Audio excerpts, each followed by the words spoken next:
tell me a little bit about the band's origins. You've been together 3 years now, right? Yeah, correct. Yeah, so we started with just saxophone and myself. I was doing Shaka Khan covers for my friend's band, and when he left the band, he was like, we should do original music. And he picked him, and I picked our bassist, and we started to form after that. So. And now you're up to 11 people, right? 10. 10? Yeah, 10 people.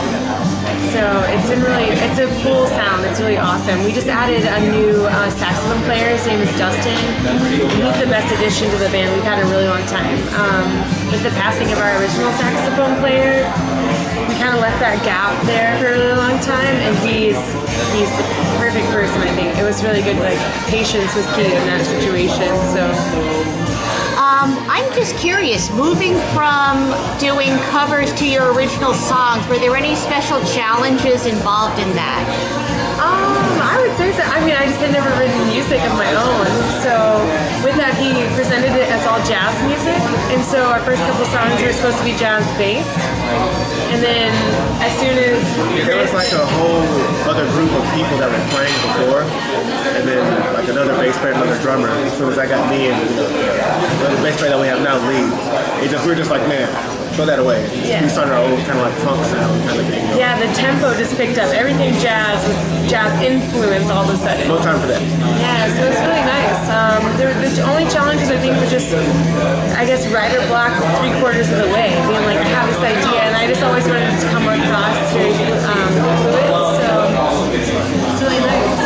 I noticed there's a Latin music influence. Are you fans of that, of Latin music? Yeah, oh yeah. A lot of us went to school for music in general, so you have to learn Latin music when you're in school. So it just comes out every once in a while. You're like, hey, where should this song go? And not too many people play Latin music unless you're Latin. So we're just like, bossa nova, let's go. And my family background, my grandfather was a mariachi fan, my uncle's a mariachi fan, my dad is a drummer.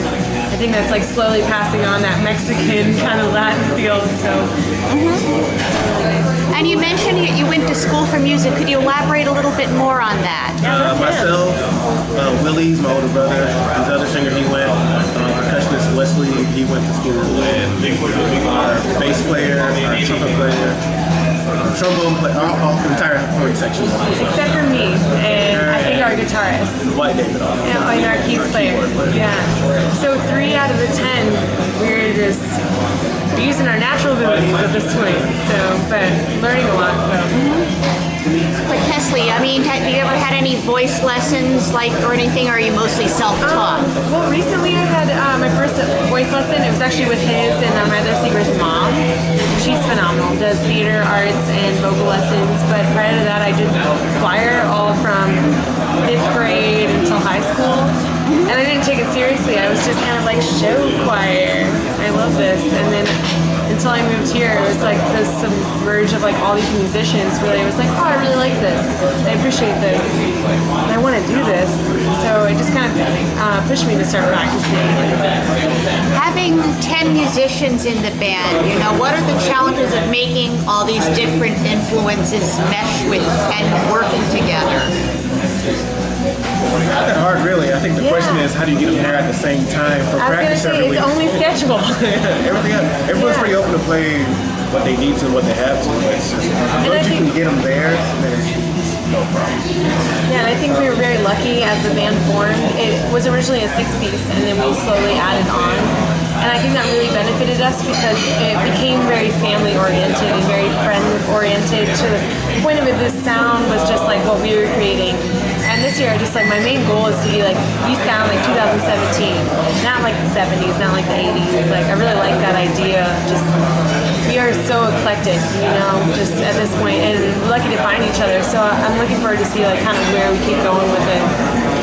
So you have one new album out, and I'm wondering, are there any particular, one thing I noticed is there's a hip-hop influence.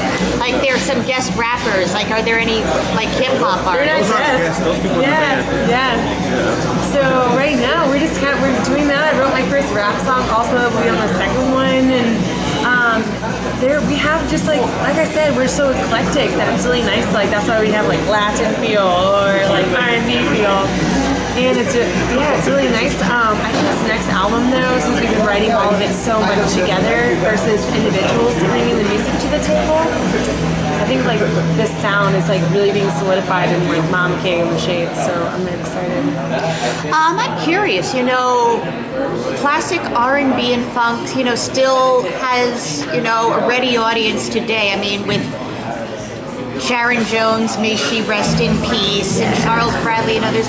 Why do you think that is? Why do you think, it still has this audience across generations? Because people still want to hear musicianship. There's a complete difference from playing to a track that a producer has made, that you're going to rap or sing to, as opposed to getting individuals together with their own taste and styles and coming together with a mindset, playing a song together as a band.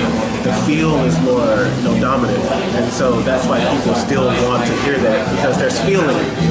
Every time we play a song, it's never the same. It's always different because it's human beings playing an instrument instead of a DJ hitting play and instruction. So it's always going to reach more people and touch, as opposed to hey. And for me, like, soul is timeless. Like, you see Lee Fields, like, you see Charles Bradley, Sharon Jones, like, all these, like, things that remind you of, like, Otis Redding and Al Green and things like that. And that's, like, what keeps music going. Like, I hope that we end up creating music that is long-lasting in that effect because of where we are rooting it. Like, I hope it's the same place, so. I think as far as people who mix hip-hop and real instruments, the Roots are the only ones I can think of right now who are doing that. Do you hope that maybe people like them and people like you might inspire other artists to do the same thing? Oh, the Roots are so talented too, and just like even Tedeschi Trucks Band, because I think we kind of, if the Roots and Tedeschi Trucks would play a show, I think that we would probably be their baby at some point. Just be like, it's classic rock, it's classic soul, it's like doing these things. So hopefully, we stay in that. I'm in a rap group also, and I have a lot of friends who are in the rap community here in Austin. I ask how do I get to where you are, in the music business? How do I get to that level? And I'm like, learn an instrument.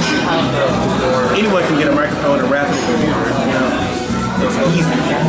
I'm not saying the skill of rapping is easy, but just to get a computer and rap and put something out is easy. Learning an instrument and being great at that instrument is hard. Very, very hard. So you started out singing Shaka Khan covers. Could you fill me in a little bit about that?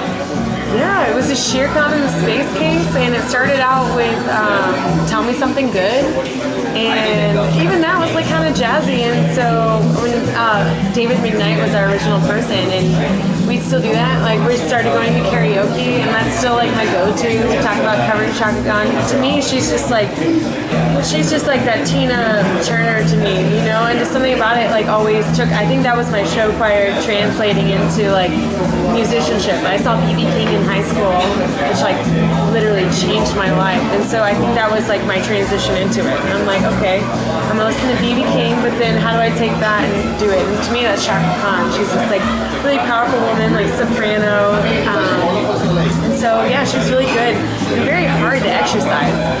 That is someone that I have a hard time filling shoes, and same with Sharon Jones. We just started covering after she passed. We did 100 Days, 100 Nights, and I don't think I've studied so hard in my life. And that's because of these women that are just so powerful, and literally I've idolized for so long that it makes me practice better, and it makes me want to be better, and it makes me want to be this like powerful woman that's like, I want to influence little kids. And today we played a show earlier that was little kids in the crowd, and hopefully one day I'll be there Shaka Khan. Chris, which musicians really influenced you? You mentioned you came from a musical family too. Yeah. To get to playing drums, by the time I got to college, the only thing I really played was just, marching band and, symphonic bands kind of stuff, just reading the notes on the page. When I got to college, I really got into metal. I don't know why, it just spoke to me, I guess. So I really got into that, so I like Jimmy Sullivan from Avenged Sevenfold, and Marco Miniman, who's just like an independent artist. Anything that was just like real fast and real technical, I really got into that. And then once I got tired of playing that, I wanted to groove more. And now Rick James. Oh, I love Rick James. Rick James is my hero. Well, metal, I think, is underrated, especially since it's produced some of the greatest drummers. I mean, yeah, John metal's very Bonham and Ian Pace. Metal is the closest thing to classical music that a modern style will get, hands down. I think, a lot of metal musicians would agree to that, too. Because it's the truth. There's no argument. What are your plans after you mentioned you started writing together as a group? At what point do you think you'll start making another album? We're almost there. Almost right there. now, We're the like 3 songs away. Yeah, we're 3 songs away, so we've just been really trying to solidify. We want to just, obviously sound perfect, really, and just wait this year, We're going to start recording sometime this year and try to release it like summer next year. Yeah. Looking forward to it.